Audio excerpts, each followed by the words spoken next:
آپ کو آگاہ کر رکھے ہیں کہ 3 مزید ریٹائرڈ فوجی آفیسرز کو تحویل میں لے لیا گیا ہے۔ 3 آفیسرز کو لیفٹیننٹ جنرل ریٹائرڈ فیض حمید کے کورٹ مارشل کے سلسلے میں تحویل میں لیا گیا ہے، اور ISPR کے مطابق تینوں ریٹائرڈ آفیسر ملٹری ڈسپلن کے خلاف ورزی کے مرتکب ہوئے۔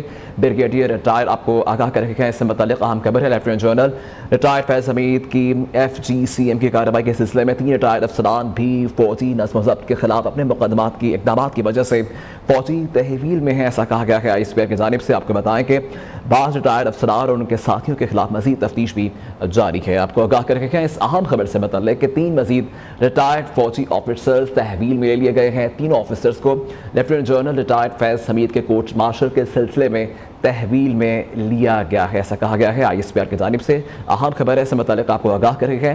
لیفٹیننٹ جنرل ریٹائرڈ فیض حمید کے FGCM کی کارروائی کے سلسلے میں 3 ریٹائرڈ افسران کو بھی تحویل میں لیا گیا ہے۔ اس سے متعلق ہمیں مزید اپڈیٹ کریں گے اسلام آباد کے بیورو چیف جاوید بلوچ ہمارے ساتھ موجود ہیں۔ جی جاوید، بتائے گا اس اہم خبر سے متعلق کیا ڈیٹیلز ہیں آپ کے پاس؟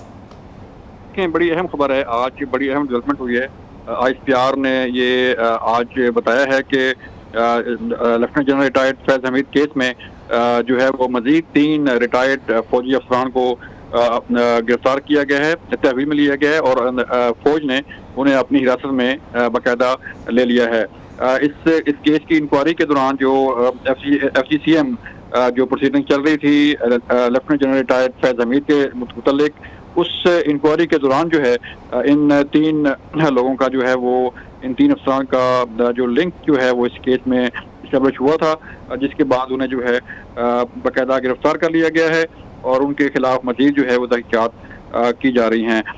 اس سے پہلے جب جنرل فیض کو گرفتار کیا گیا تھا تو کافی ساری چیزیں جو ہیں وہ پہلے اسٹیبلش ہوئی تھیں، اور اس کے بعد انہیں فوج نے اپنی تحویل میں لیا تھا، اور اب اس کی باقاعدہ انکوائری جو ہے وہ کی جا رہی تھی، اور مختلف جو ہے وہ طریقے سے انویسٹیگیشن آگے بڑھ رہی تھی۔ اب ISPR کا یہ کہنا ہے کہ اس تحقیقات کے دوران چیزیں سامنے آئی ہیں، اس کی روشنی میں جو ہے ان 3 ریٹائرڈ افسران کو جو ہے وہ اس کیس میں گرفتار کر لیا گیا ہے۔